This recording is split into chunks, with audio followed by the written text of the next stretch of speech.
siksik, liglig at humaapaw, sapagkat ang panukat na inyong pinansukat ay siya rin panukat na gagamitin sa inyo. Amen.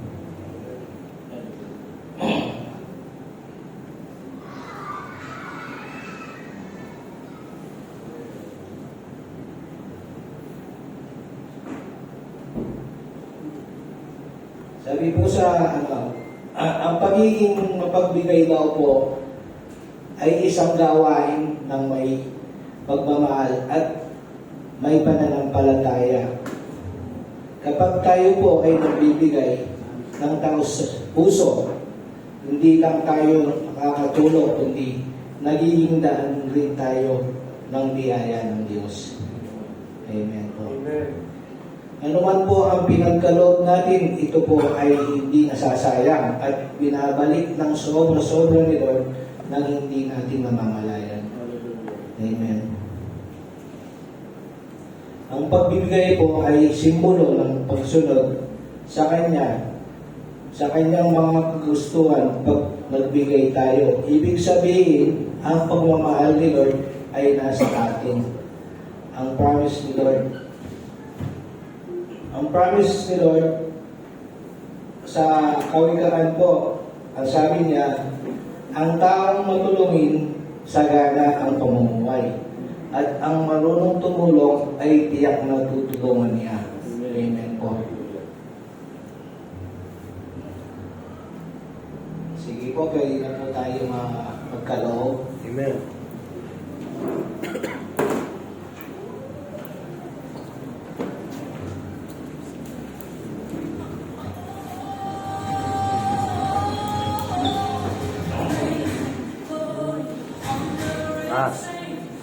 Hey, kumusta?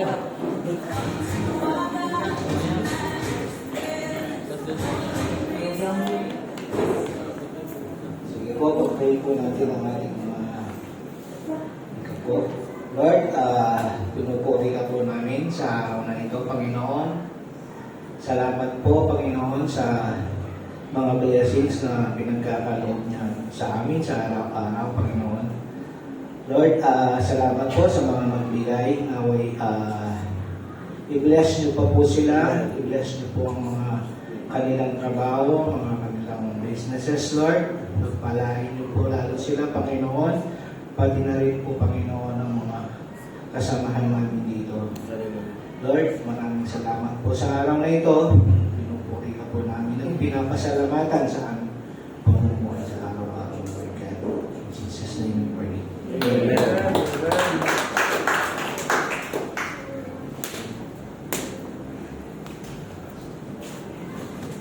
Amen. Pakapag po natin ang Diyos sa araw na ito. Hallelujah. Excited po ba kayo na marinig yung salita ng Diyos? Amen. Amen. So as our tradition po, let me call on anyone? Any volunteer? May balang baon? May baon pa kayo? Sino may baon sa inyo? May baon sa inyo. Bawal na kayo po ha. Okay. Si Hana, may baon ka Hana?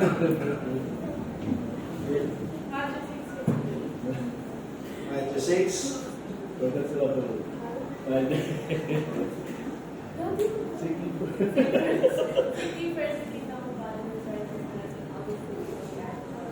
So seek first, no? Lagi natin sinisig is always God. Any other? Volunteer? Ate Rose? Sister Rose, any word of the Lord na dala-dala mo sa oras ito? James 5:16. Kaya na ipagtapat ninyo sa isa't isa ang mga kasalanan ninyo at panalangin mo isa't isa upang tumarin kayo. Malaki ang nagagawa ng panalangin ng tao matuloy. Amen. So yun, kailangan nating sabihin sa bawat isa yung mga pagkakamali natin. Any other hand? Kuya Jan, no? Yan, si Brother Jan. John chapter 15 verse 6 sabi ni Lord, ang hindi nananatili sa akin ay matutuyo at pinatapon. Gaya ng sanga, ang ganoong mga sanga ay tinitipon at inihahagi sa apoy at sinusunod. Wow. Thank you, Lord. Tayo po tayo lahat. Let's declare our faith in the Lord. Sabay-sabay po tayo. I believe in God's words that I am anointed, chosen one, I'll receive His words today. In faith I will grow. I am a mighty vessel of God. I will demonstrate His power to the power of the Holy Spirit. I'm totally blessed, totally new. I'm the head and not the tail. I've decided that me and my house, we will serve the Lord now and forevermore. That's all remains standing. Father God, we thank you sa araw ito. Thank you for your presence, Holy Spirit. Nasabi mo pa ng 2-3 ay nagkatipon, ikaw ang siyang aming nasa kalagitnaan. Thank you, Holy Spirit, sa pagkilos mo sa aming mga paa na dinala mo kami sa lugar na ito, Panginoon. There is no such thing as an accident. You have purposed us today to hear a word that you will reveal to us. Yung mga dapat naming matutunan, yung mga dapat naming alisin sa aming mga buhay, yung mga dapat naming ilatag sa iyong harapan, Panginoon. And sa oras na ito, Panginoon, Holy Spirit, let your conviction be upon the hearts of those who will hear your word, Panginoon. Sabi mo, Panginoon, let your mantle of anointing be upon this place, the mantle of fresh revelation, knowledge, and insight that will manifest upon each and every one. We declare, Panginoon, ikaw maghari sa aming buhay sa oras ito, at ikaw pumilos sa oras, Panginoon. Lord, we thank you, we honor you. In Jesus' mighty name we pray. Amen and amen. Hallelujah. So, this month's series is all about restoration. Amen?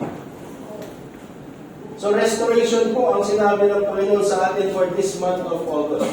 Amen?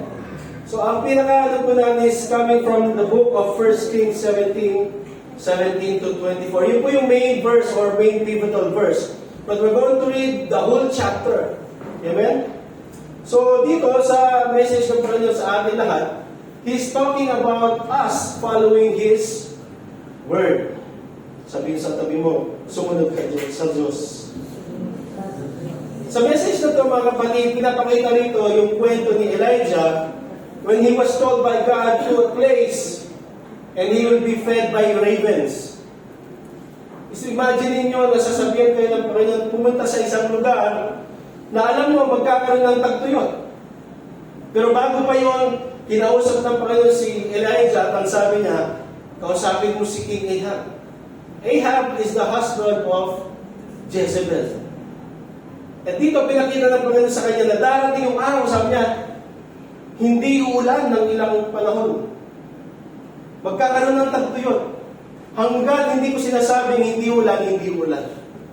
At ito'y nangyari dito sa kwento na to. And then itong pinaka-message ng Lord sa atin, restoration of life. Sinong may buhay ngayong oras na to? Amen. Amen. Lahat tayo may buhay. Amen? Pero iba pala yung sinasabi ng Lord pag may buhay ka sa Panginoon. Iba palang ibig sabihin niya pag may buhay ka sa Kanya. Iba yung buhay na nilalakaran natin. Ngayon, may buhay tayo. Gumagalaw tayo, kumakain tayo, gumigising, pumunta kung saan-saan, nag-aaral, nagtatrabaho. Ito yung normal physical life natin. But this message is talking about our spiritual life in Jesus Christ. And as we move on, ito po yung pinakakwento niya sa message ng Panginoon. Next slide po. Ayan, okay. So ito po yung pinaka-ano natin. First point is God commands. Hello? Sa Panginoon, wala ka pa ibang pwedeng gawin kundi sundin yung sa kanyang command. Ang sabi rito, in Kings, 1 Kings 17:8 to 9, kaya sinabi sa kanya ni Yahweh, umalis ka rito. Pumunta ka sa Sarepta, sa lupain ng Sidon. May inutusan akong isang byuda na magpapakain sa iyo. Dito sa kwento na to, na kung pupunta si Elijah doon sa lugar na yun, alam niyang wala siyang makakain. Bakit? Kasi kinausap niya si Ahab doon sa verse 1 na magkakaroon ng tagtuyot, walang magiging ulan. Pero ang sabi ng Panginoon, umalis ka.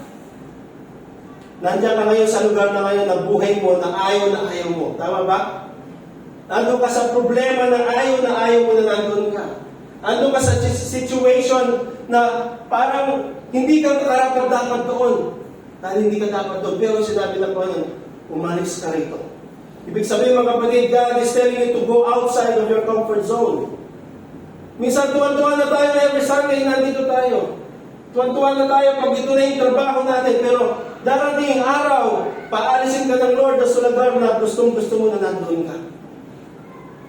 At papupuntahin ka niya sa lugar na alam mo walang kahinatnan ng buhay mo.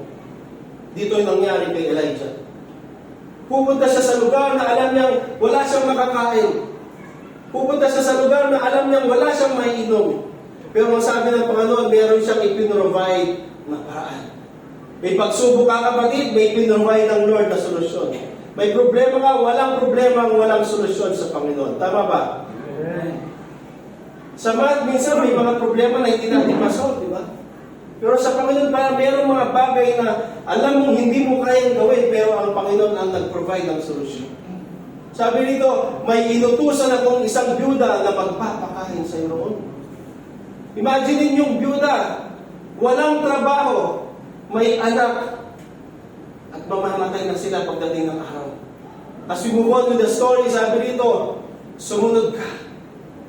Ang sabi ng Lord, sumunod ka. Eh, pagsubok ka, sumunod ka. Wala kang ibang pwedeng gawin pag sinabi ka ng Lord. Pag sinabi ng Lord, mahalin mo yung taong mahirap, mahalin, sumunod ka. Pag sinabi ng Lord, patawarin mo yung taong mahirap, patawarin mo. Pag sinabi ng Lord, tanggapin mo yung taong mahirap, tanggapin at hindi ka tanggap-tanggap, sumunod ka. Yun ang mensahe ng Lord sa atin sa araw na ito. Minsan matigas ang ulo natin, ayaw natin sumunod. Tama ba? Pag sinabi ng Lord sa iyo, magbigay ka, Lord. Ito ba yung message ko para sa akin? Magbibigay ako. Ito na lang yung pera ko sa bulsa ko, ibibigay ko pa. Ang sabi ng Lord, sumunod ka.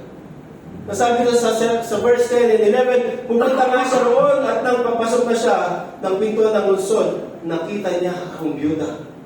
Imagine mo yung pagpunta si Elijah doon sa lugar at makita niya yung taong sinabi ng Panginoon na magpapakain sa kanya.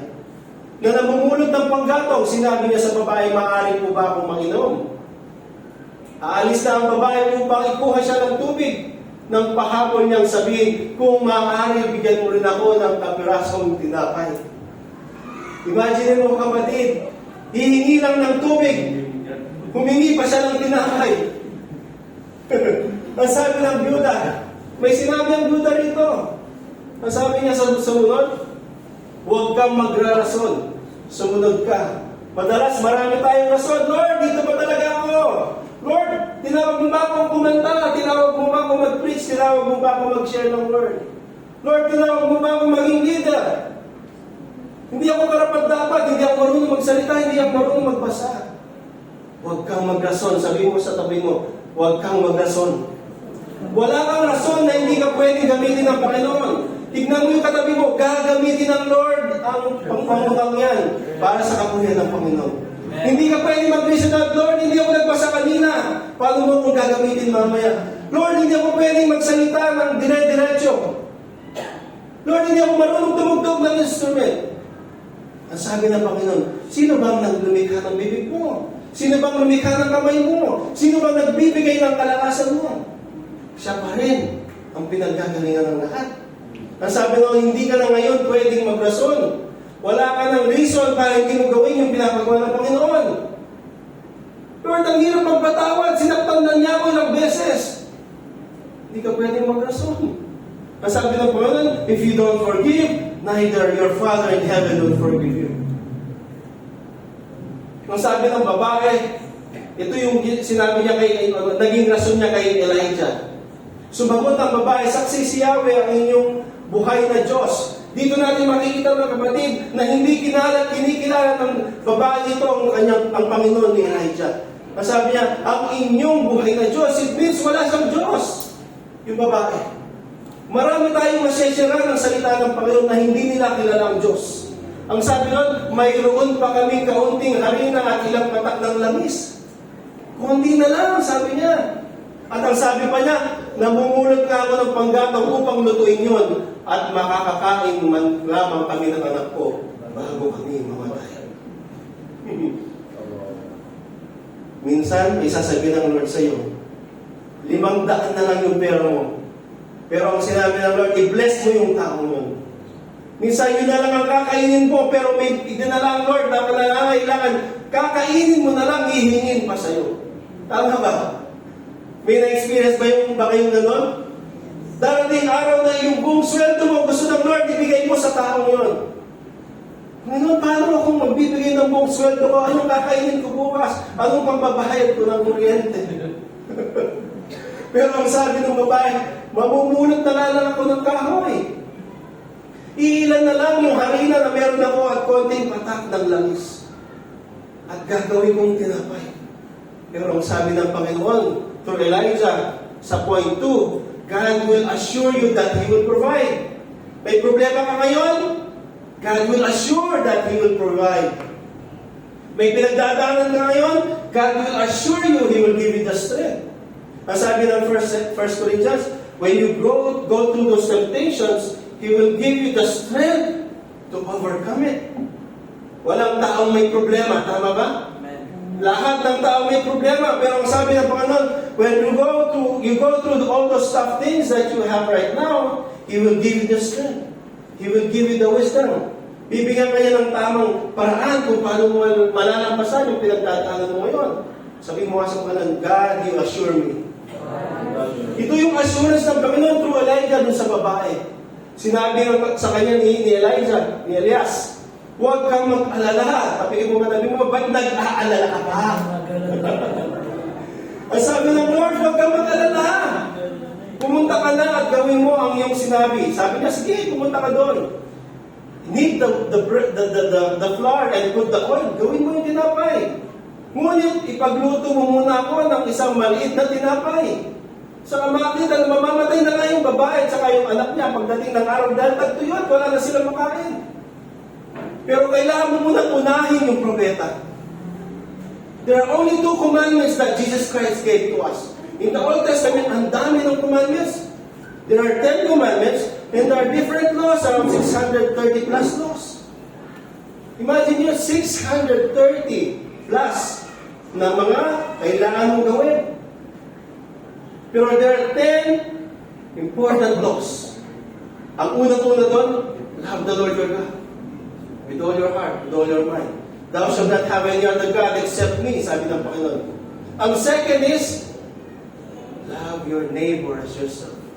There were 10 commandments. Kung dumating ang Panginoon Jesus, 2 lamang ang sinabi niya. Love the Lord your God and love others. Because when you love God, you will have the capacity, you will have the compassion, you will have the strength, you will have the forgiveness to love others. Na kung yung ibig sabihin ng Panginoon, gawin mo muna yung gusto mong gawin. Pero bigyan mo muna ako ng hinihingi ko. May problema ka sa financial, huwag kang mag-alala, sabi ng Panginoon. May problema ka sa relationship, make God as your foundation. May problema ka sa business, huwag kang mag-alala, kapatid. I have provided a way for you to be victorious. Ang sabi nga ni Elijah sa kanya, huwag kang mag-alala. Ang sabi ng Panginoon in 1 Thessalonians, in all things, give thanks. Sino dito ang may problema at nagpapasalamat sa problema? Alam ba nyo, Kristiyano lang ang may kaya ng gano'n. Dumadaan ka na sa pagsubok, pero habang dumadaan, naglalaki ka sa pagsubok dahil nagpapasalamat ka sa Diyos. Bakit? Because may kalakasan ka pa na lumpas doon sa pagsubok. Habang dumadaan ka, sabi ng Psalms 23, as you go through the valley of the shadow of death, I will fear no evil. Hindi sinabi ng Panginoon na hindi ka dadaan sa pagsubok. Ang sabi ng Panginoon, you will go through it and you will be victorious after going through it. As I go, habang lumalakad ka, may problema dumarating. Pagkatapos ng isang problema, may dumating na naman ng problema. Ito na naman, pagkatapos ng pangalawang problema, may pangatlo, pang-apat, pang-lima. Alam ba nyo, ang problema ay infinite. Hanggat may hininga ka, walang problema ang hindi darating sa iyo na hindi mo kakayanin. Tama ba? May mga problema ang darating sa iyo, pero ang Diyos ang nagbibigay katalinuhan. Ang nagbibigay puso sa atin upang magpatuloy. Dito ko nakita, mga kapatid, na si Elijah ay punong-puno ng pananampalataya sa Panginoon. Bakit? Yung lugar na yun, tagtuyot na, wala nang tubig, wala nang makain. Pero ang sabi ng Panginoon sa kanya, pakakainin kita. He will provide all of your needs. Sabi nga ng Matthew 6:33 na binikas ni Hannah kanina, seek first. Dito si Elijah, ang ginawa niya, he went to seek what God commanded him to do. Go into this place and I will feed you. Walang mahirap sa Diyos. Tama ba? May sakit karamdaman ka, huwag kang mag-alala. May problema ka, kailangan bayaran, huwag kang mag-alala. Ibig sabihin, kapatid, may kalutasan ng lahat ng problema. Ang sabi sa sumunod, ang sinasabi ng Lord sa akin ngayon is, next slide. No, wala yung slide natin. Yan. Sa pagsunod, may tinapay. Alam mo na kapatid, pag sumusunod ka pala sa Panginoon, meron kang blessing na natatanggap. Katulad na sinabi kanina ni Elijah, bigyan mo lang ako ng sa kapiraso tinapay. Pag sumunod ka pala, may provision ng Panginoon. Seek first the kingdom of God and His righteousness, and all these things shall be added unto you. Ano sabi ng Lord? And this thing, and that thing, ang sabi ng Lord, ang lahat, all these things, may problema ka, lahat ipoprovide niya. Dito ko nakita mga kapatid na kung paano pinrovide ng Panginoon yung pangangailangan ni Adam and Eve. Bago pa niya dalhin sa Garden of Eden, pinrovide niya lahat ng pwede niyang kainin. Kaya pag sumunod ka, sigurado may makakain ka. Pag sumunod ka, sigurado may pagpapabayad ka. Pag sumunod ka, sigurado maayos yung relationship mo. Pag sumunod ka, sigurado may provision ng Lord sa lahat ng dadaanan mo. At ang sabi ng Panginoon sa iyong pagsunod, slide na. Next slide. Yeah. Sapagkat ang sabi ni Yahweh, Diyos ng Israel. Ito yung pinaka-ano ng Lord sa atin. Pinaka-verse na kailangan natin panghawakan ngayong araw to. Hindi maubos. Sabi mo nga, hindi maubos, Lord. Maubos. Ang harina sa lalagyan at hindi rin matutuyo ang langis sa papayan hanggang hindi sumapit ang takdang araw ng papatakin na ni Yahweh ang ulan. Ang sabi ni Elijah sa babae, hanggang hindi umuulan, hindi ka mawawalan ng pagkain. Hindi mauubos ang lahat ng pinrepare ng Lord para sa atin. Imposible ba na hindi ka magkaroon ng kagalingan? Hindi mauubos yung kalakasan mo kahit na may sakit karamdaman ka. Amen? Ang sabi ng Lord, hindi mauubos yan. Ang sabi ng next slide, ito pa yung pinaka-verse ng Lord para sa atin. Next slide. Next slide mo lang. Yan. Pindutin mo lang. Yan. Ginawa nga ng babae ang utos ni Elias at hindi naubos ang pagkain ni Elias. At nang mag-ina, imagine, yung tinapay na gagawin niya or yung harina na gagawin niyang tinapay is enough for her and her son. Dalawa na lang silang pwedeng kumain doon, pero dito, sumali pa si Elijah. Ito na lang pwede namin kainin, sabi niya, nakikisali ka pa? Ito na lang yung blessing na pag nangahawakan namin, humihingi ka pa? Ang sabi doon, sa loob ng maraming araw. Let me ask everyone, from the day that you have come to know Jesus Christ, nagkulang ba ang Lord sa'yo? Minsan hindi nagkulang ang Diyos sa'yo. Tama ba? Yes, dumaan ka sa problema, pero hanggang ngayon, humihinga ka pa. Alam ba nyo na maraming tao ang naiinggit sa inyo ngayong oras na to? Maraming tao ang gustong lumakad, hindi makalakad. Maraming tao ang gustong makarinig, hindi makarinig. Maraming tao ang gustong makakita, hindi nila nakita yung nakikita ninyo. Sabi nga dyan, hindi na naubos ang harina sa lalagyan at hindi rin natuyo ang langis sa sigdan. Tulad ng sinabi ni Yahweh sa pamamagitan ni Elias. Brothers and sisters in Christ, isa lamang ang gusto yung paggawa ng Lord sa atin ngayon. Encourage those people who are going to the same tough time that you are going right now. I-encourage natin yung mga taong dumating sa pagsubok na alam niya na kaya niyang tulungan through you. Sabihin mo sa katabi mo, pagpapahala ka, kapatid. Pagpapahala ka, kapatid. Pagpapahala ka sa Panginoon at pagpapahala ka sa ibang tao na nakikilala mo. You know why? It's not about you. Hindi dahil magaling ka, hindi dahil mayaman ka, hindi dahil matalino ka. It is because Jesus Christ is in you. Ang sabi ng 1 John 4:4, little children, greater is He who is in you than he who is in the world. Mas makapangyarihan yung nananahan sa atin, that is Jesus Christ and His Holy Spirit. Kaya hindi naubos kasi sinabi ng Diyos. Ang sabi pa ng Isaiah, my word will not return to me void. Lahat ng sinabi ng Panginoon para sa iyo, hindi babalik sa Kanya na walang laman. Lahat ng sinabi ng Lord na pagpapala para sa iyo, babalik yon na may laman na pagpapala sa Panginoon. Every time you thank God, God is glorified sa buhay mo. Kaya maraming araw na dumaan sa buhay mo na hindi nagkulang ang Diyos. Ni minsan hindi nagkulang ang Panginoon. At sa araw to, gusto ng Lord na i-restore yung mga nawala sa buhay natin. Sabi nito, hindi nga naubos. How are you going to test God na hindi naubos yung pagpapala mo? Hindi ka naubusan ng lakas kahit nagkasakit ka.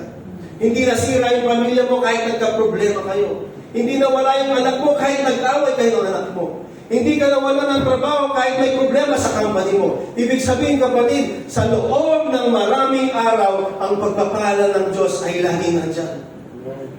Hindi nga naubos. The next slide, sabi ito sa sumunod na slide, at buhat sa hindi maubos-ubos na kayamanan ng Diyos, ibibigay niya ang lahat ng inyong pangangailangan sa pamamagitan ni Kristo. Dito ko naiintindihan na yung sinabi ni Elijah kanina, hindi mo maubos. Sabi mo, hindi mo maubos yung kayamanan ng Lord. And looking at Philippians chapter 4 verse 19, hindi mo talaga maubos. Bakit? Alam ba nyo na sa langit ay lalakad ka sa daanan na crystal na gold. Wala pa ako nakitang crystal gold sa buong buhay ko. It's described in the book of Revelations that you're going to see the glass of gold. And you're going to see different pearls, different gems in heaven. Paano mo mauubos yung dami-dami ng gold na nasa langit? Hindi mo maubos. Kahit tumagkas ka pa dun sa nilalakaran mo, isang lamo, hindi mo maubos. Kasi ang Diyos is infinite. Ngayon ko naiintindihan na walang magnanakaw sa heaven. Kasi walang nawawala dun sa mga kayamanan ng Panginoon. Marami na madalas sinasabi natin, I remember noong time na nag-PLO si Kuya Jan, sabi niya, huwag kang buksingero. Kaya hindi tayo pinagpapala, ayaw natin i-release yung pagpapalang meron tayo para ibang tao ay mapagpala. Christians are always open-handed before the Lord. Subukan yung mag-worship na nakasara yung kamay nyo. Anong ginagawa nyo? You withheld the blessing of the Lord. Pinipigilan mo yung blessing ng Lord na maranasan mo at mahawakan mo. Sabi ng Ephesians chapter 1 verse 3, all the spiritual blessings have been given to us through Christ. Alam ba nyo, ang blessings ay spiritual. Pero hindi natin nakakamtan. Bakit? Hindi natin dinideklara. Bakit? Ang sabi ng Panginoon, let your will be done on earth as it is in heaven. Kung nag-release ka ng blessing sa lupa, mag-release ng blessing sa Panginoon sa heaven. Pag nag-release ka ng kagalingan sa lupa, mag-release ng kagalingan ng Panginoon mula sa Kanya. Pag nag-release ka ng unity, mag-release ng Lord ng unity sa panambahan, sa pamilya, sa trabaho, at kung saan ka man. Ibig sabihin, mga kapatid, hindi mo yung kayang ubusin. Ang sabi ng Panginoon, you cannot exhaust. Ibig sabihin, hindi mo mauubos or masisira yung kayamanan ng Panginoon. Ang sabi nga ng Panginoon, magdeposito ka sa mga bagay na hindi nasisira. Lay up treasures in heaven, for it will not rot. Hindi pwedeng kainin ng kahit anuman. Ibig sabihin, yung pagpapalang meron ka ngayon ay nandyan sa iyo sa pamamagitan ng Panginoon. Madalas, ang pagpapalang iniisip natin ay material. Pero the Bible speaks differently. Yung pagpapalang sinabi pala ng Panginoon ay spiritual. The only thing you need to do is you need to declare. Speak it out. Sabi mo, speak the word of God. Hindi ko akalain na yun palang kayamanan ng Panginoon, hindi maubos. Bakit? Hanggang ngayon, malakas pa rin ako. Hanggang ngayon, nakakapagsalita pa rin ako. Ibig sabihin, yung breath that you have in your lungs is already a blessing. The moment you wake up in the morning today is already a blessing. The moment that you see your wife and your kids is already a blessing. The moment you see your mother and your father is already a blessing. The moment that you can move and breathe is already a blessing. Ang sabi ng Philippians, in Him, Jesus Christ, we move and breathe. Wala ni isa sa atin ang makakaya pumunta dito sa panambahan kung hindi inalaw ng Lord magkaroon ka ng kalakasan sa pangatawan mo. Unless God gives you the strength, you cannot do things. Ang sabi nga ng Panginoon, You can do all things, but without me, you are nothing. Kung wala ka kay Kristo, walang kwenta yung ginagawa mong trabaho. Kung wala sa Kristo, si Kristo sa buhay mo, walang kwento yung preaching mo. Kung wala si Kristo sa pagkilos mo, sa paghahayo sa labas, walang kwenta yung paghahayo mo, pag-witness mo. Kung wala si Kristo sa buhay mo, walang kwenta yung pagpo-forgive mo, pagpapatawad mo. Ibig sabihin, kapatid, ang mensahe ng Lord sa ating ngayong gabi, ngayong araw to, is to follow Jesus and win souls. Bakit sinabi ng Lord to follow Jesus and win souls? Ang next slide is, ang sabi sa sumunod, point 3, God restores. Just looking at the word, it means you already have something na nawala sa iyo. Isipin nyo ngayon, pikit nyo yung mata nyo, isipin nyo yung mga bagay na meron kayo na nawala. Ngayon, isipin nyo yung mga bagay na nawala ngayon na ibinabalik sa inyo ng Panginoon. Alam nyo, sabi ng Panginoon, God will restore. God will restore. That is the point 3 na pinapakita ng Lord sa atin sa mensahe nito. Ang sabi doon, sige next. Hindi nagtagal at nagkasakit ang anak ng byuda. Lumubha ang sakit ng bata hanggang sa ito'y mamatay. Kaya sinabi ng babae kay Elias, anong ikinagagalit niyo sa akin, lingkod ng Diyos? Naparito ba kayo upang sumbatan sa aking mga kasalanan at patayin ang aking anak? Madalas pag may problema tayo, Lord, bakit ako pa? Bakit hindi nila yung kapitbahay ko? Bakit hindi nila yung kaaway ko? Marami tayong reason sa ating mga buhay. Katulad ng babaeng balo. Pumunta ka ba rito para usigin ako sa mga kasalanan ko? At patayin mo yung aking anak? Take note mga kapatid. Ang sabi ng Bible, that every sin that we have done has consequences. Bakit? Si David, nung nangano niya, ang consequence nun, namatay yung bata dun sa babae na nangano niya siya. Lahat ng kasalanan na nagawa natin, may kapalit. Kaya sabi ng Panginoon dun sa babae na nangano niya, go and sin no more. Sabi ng babae, bakit? Galit na galit siya ang Diyos mo sa akin. Pumunta ka ba rito para husgahan ako at sumbatan ako sa mga naging kasalanan ko? At patayin yung aking anak? Pero tingnan mo yung sagot ng Panginoon sa sumunod na verse. Next slide na lang. Ang sumunod na sagot ng Panginoon, sabi niya, sabi ni Elijah, akin ang bata, sabi ni Elias, at kinuha niya ang bata ay pinanhig sa itaas, sa silid ng kanyang tinutuluyan. Inilagay niya ang bata sa kanyang higaan at nanalangin. Sa mga problemang pinagdadaanan nyo, anong unang-unang ginagawa natin? Wala tayo ibang pwedeng gawin kundi manalangin. Even atheists, they ask God.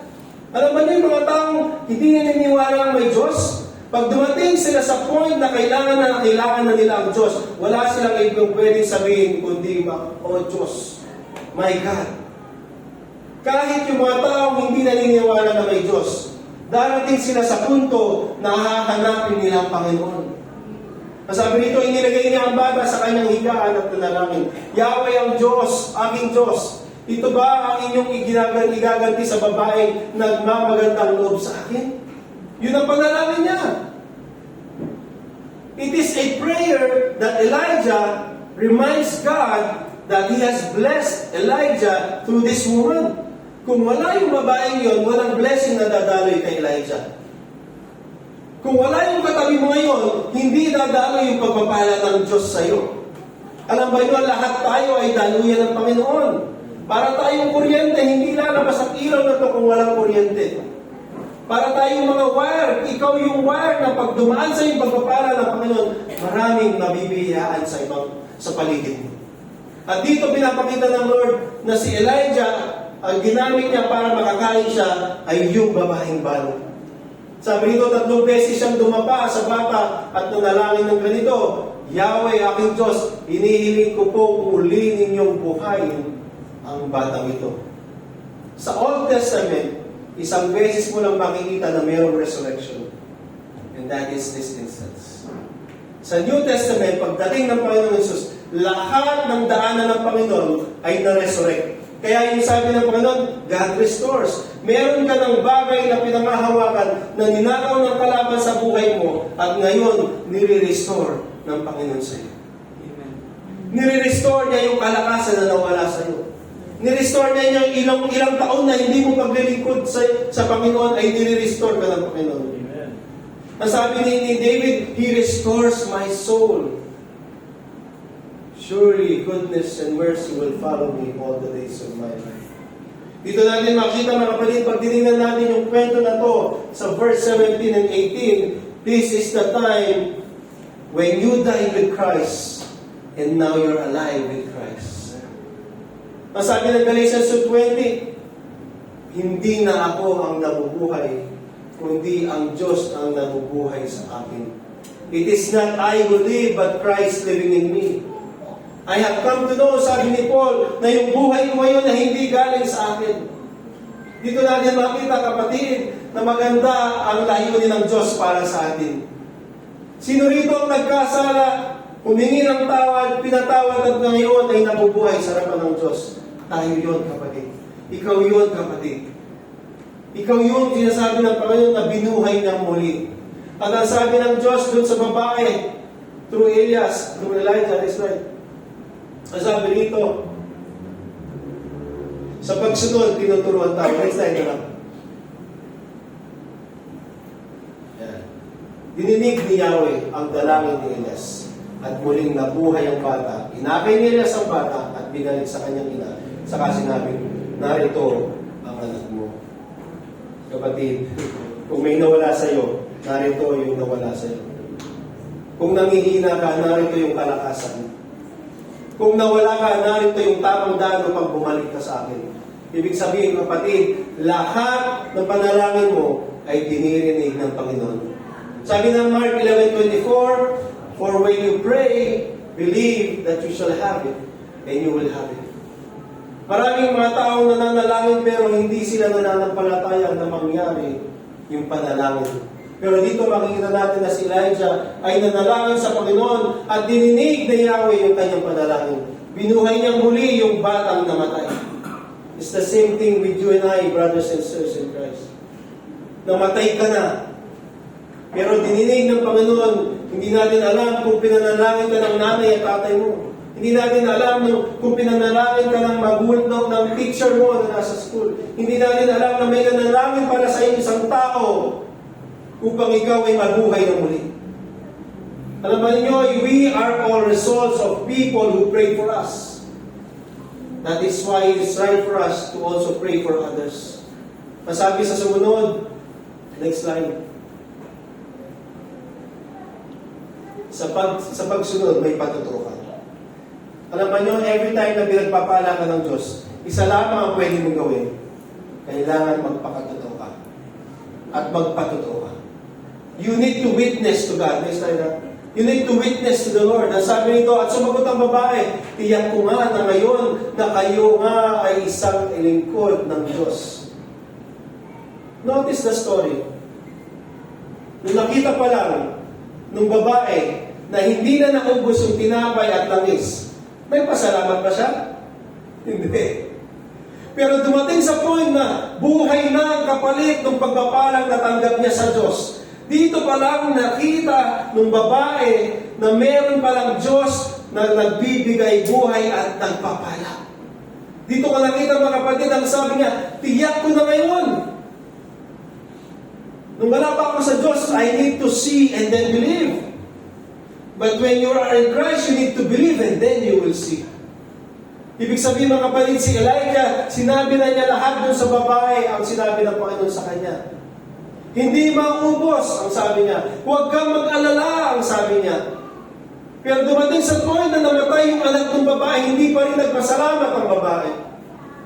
Pero dito siya nagpasalamat. Sabi niya, at nagsasalita si Yahweh sa pamamagitan ninyo. Many times, maraming lumalapit sa atin, nagte-text sa atin. Ginagamit kayo ng Diyos upang kayo ay gamitin ng Diyos para magpalain yung ibang tao na nakapaligid sa inyo.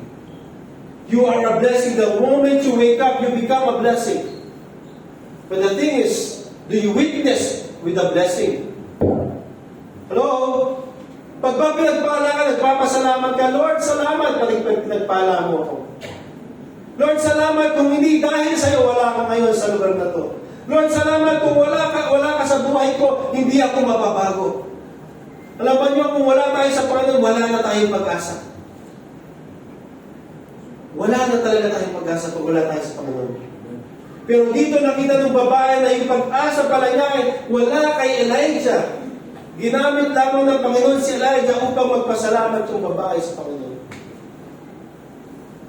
Tayo ginamit ng Panginoon.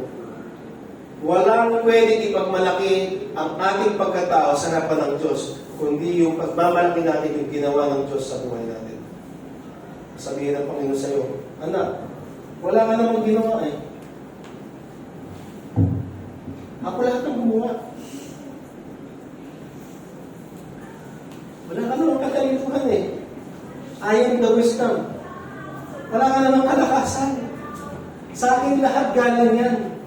Bakit hanggang ngayon hindi mo pinapasalamatan ang aking pangalan? Kailangan mo ba bang dumaan sa pagsubok na pinakamahirap bago ka magpasalamat sa Diyos? Kaya ang mensahe ng Lord sa atin, i-restore tayo ng Panginoon. Nasa mga itong babae, tiyak ko nga. Ikaw nga. Ikaw nga yung Diyos, yung taong ginamit ng Diyos. Ikaw nga yung ginamit ng Lord upang makakilala ako sa Panginoon, sabi ng isang tao. Ikaw yung ginamit ng Lord upang mapagpala yung pamilya mo. Hindi aksidente kung bakit nandito tayo ngayon. Pinapaalala ng Diyos na lahat ng meron ka ay galing sa Kanya. At pinapaalala ng Diyos na lahat ng nawala sa iyo, i-restore niya ngayong araw na to. Amen. Next slide. This is where we're going to stop. God commands, God assures, God restores. Sabi mo nga, God commands, God assures, God restores. It's a process, mga kapatid. When God commands, you follow. And when you follow, you are assured because sinabi ng Panginoon. At yung pangatlo, you are also sure na may babalik lahat ng nawala sa iyo because God said so. Nasabi ng Panginoon, kung ikaw ay sakit karamdaman, God said you are healed. Amen. Kung ikaw ay pinagpala, God said you are blessed. And when you declare the word shalom, it's complete. Alam mo yun, pag sinabi mo lang sa isang tao na God bless, you release the goodness of God in that person. As long as you are in Christ, everything that you speak assures you of the restoration of God in your life. Every time you come to the Lord, God assures you that everything that you have spoken, it will come to pass. Next slide na lang. Ang sabi ng Panginoon, ang Diyos ay nagbibigay, tanggapin mo at ibabalik ka niya sa piling niya.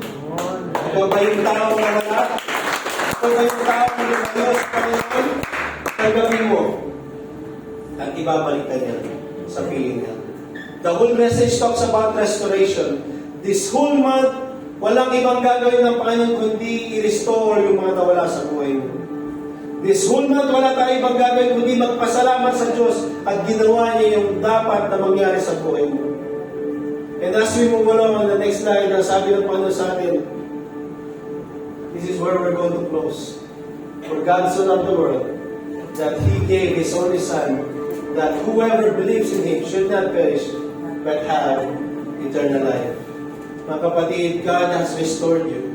Kung ngayon wala ka pang relasyon kay Kristo, this is the moment na magkaroon ka ng relasyon ng totoo sa Panginoon. Kung ngayon ay kulang pa rin yung ginagawa mo sa buhay mo na alam mong hindi aabot sa kalwalhatian ng Panginoon, God will restore you. God will restore you. Tayo po tayo lahat in this all. Thank the Lord sa buhay ng bawat isa. Alam niyo mga kapatid, wala ni isa sa atin ang may kapasidad upang bumalik sa Panginoon. Wala ni isa sa atin na sabi ng Bible ang naghahanap sa Panginoon. Ni isa sa nilikha ng Diyos ay naghanap sa Kanya. Wala. Pero ngayong araw ko kapatid, ang sinasabi ng Lord, anak, matagal na kitang hinahanap. Anak, matagal ka nang nawala. Anak, matagal mo na akong hindi kinakausap. Anak, matagal ka nang hindi nagpaparamdam sa atin. Ang sabi ng Panginoon, ngayong oras ito, anak, gusto kitang ibalik sa piling ko. Gusto ko kitang ibalik na maranasan muli yung pagmamahal ko. Anak, gusto ko ulit maranasan mo yung pagpapatawad ko sa iyo.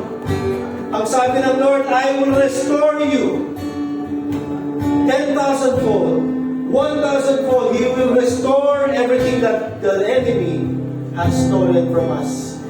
Katulad ng babae na nawala na yung pag-asa niya, sabi niya, mamamatay na kami pagkain namin ng tinapay. Pero ang sabi ng Panginoon through Elijah, just believe. Bigyan mo ko ng tinapay and you will see the deliverance of the Lord. Father God, we thank you sa araw to. Thank you for your restoration. Thank you for your provision, Panginoon. At alam namin, Panginoon, na ang lahat ng meron kami ay nanggagaling sa iyo. Lord, we thank you sa 1 Kings 17, Panginoon, na pinapaalala mo sa amin, Panginoon, na ang lahat ng bagay nanggaling sa iyo. As we seek first the kingdom of God and your righteousness, you will give all that we need. You will restore everything that was stolen, and you will give us the peace that passes all understanding. Father God, we thank you sa mensahe mo, Panginoon. And through the name of your Son, Jesus Christ, nakilala namin kung sino nagbibigay, nagpapala, nagpapagaling, nagpapalakas, Panginoon. And it's only found in you, Jesus Christ. Salamat sa mensahe mo, Panginoon, sa araw ito. At alam namin, Panginoon, na walang ibang mapapapurihan sa buhay ng bawat isa, kundi ang pangalan mo, Jesus. We declare your name, Jesus, upon this church, and that we have been restored in your name, Jesus Christ. Amen and amen. Hallelujah.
ang mensahe mo, Panginoon. Salamat, Panginoon, na-restore mo ang aming mga buhay. Salamat, Panginoon Jesus, Panginoon, at binalik mo kami sa iyong piling. And Father, in Jesus' name, Panginoon, anumang mga pinagdadaanan namin sa oras na ito, Panginoon, katulad ng babaeng balo, Panginoon, ginamit mo si Elijah upang pagpalain ang babae ito. Father, in Jesus' name, sa aming kanan, sa aming kaliwa, sa aming harapan, sa aming likuran, gamitin mo ang bawat isa, Panginoon, maging daluyan ng pagpapala, Panginoon. Katulad ng babae yun, Panginoon, ginamit mo siya upang pagpalain ang iyong propeta na si Elijah. Lord, wag mo mahayaan na lumabas kami sa lugar na to, na hindi mo kami gawing pagpapala sa ibang tao. Lord, sabi mo, you are searching in the earth whom you will send. And sabi nga ni Isaiah, here I am, Lord, send me. Katulad ng sinabi ni Isaiah, Panginoon, here we are, Lord, Send us to be a blessing to others. Send us for others to be restored through our lives. Send us to be a witness and a testimony, Panginoon, na mayroong Diyos na nagpapala. Lord, send each and every one, Panginoon, upang ang mga tao hindi pa nakakilala sa iyo, Panginoon, ay manumbalik sa relasyon nila sa iyo, Panginoon. Lord, gamitin mo ang bawat isa, maging bibig mo, maging paa, Panginoon, upang ma-restore yung mga tao matagal nang nawala, Panginoon. Lord, sa oras na ito, Panginoon, pinapaalala mo sa amin yung mga taong ipapag-pray namin sa mga oras na ito. Brothers and sisters in Christ, God is telling you today, kung may isang tao, dalawang tao, tatlo o ilang tao ang pinapaalala ng Lord sa inyo, sa atin sa oras na ito, God is giving us the moment right now to bow our heads and pray for those people. From this moment forward, walang ibang papagawa sa iyo, kundi ipanalangin yung mga taong hindi pa nakakilala sa Diyos. Mga kapatid, isa lamang pinapagawa ng Lord sa atin. Kung ikaw ay na-restore, ibang tao mare-restore din sa buhay mo. Kung ikaw ay binalik, ganun din yung mga tao hindi pa nakakilala sa Kanya na may babalik niya sa Kanyang piling. Isa lamang pinapagawa ng Lord. Pray for those people na i-impress ng Lord sa ating mga buhay. And as our heads are bowed, eyes are closed, Father God, through your Holy Spirit, ipaalala mo sa amin yung mga taong nangangailangan ng relasyon sa iyo, Panginoon. Lord, put in our hearts those names. Lord, as we go home today, Lord, we will write those names on a notebook and we will keep on praying for them until they come to know Jesus Christ. Wala kaming gagawin sa mga buhay namin, kundi penalangin yung mga pangalan na inilalagay pa sa aming mga buhay, sa aming mga puso sa mga oras ito. And Lord, sa oras ito, kung sino man yung pinaalala mo sa aming mga puso, we speak blessing, we speak restoration, we speak, Panginoon, freedom upon those names, we speak, Panginoon, salvation upon those families, and in Jesus' name, Panginoon, ikaw lamang ang makikilala nila bilang Diyos at tanging tagapagligtas. And Father, in Jesus' name, we declare blessing upon blessing, favor upon favor, love upon love, peace upon peace, grace upon grace. In Jesus' name we pray. Amen. God bless you, Lord, and God bless you.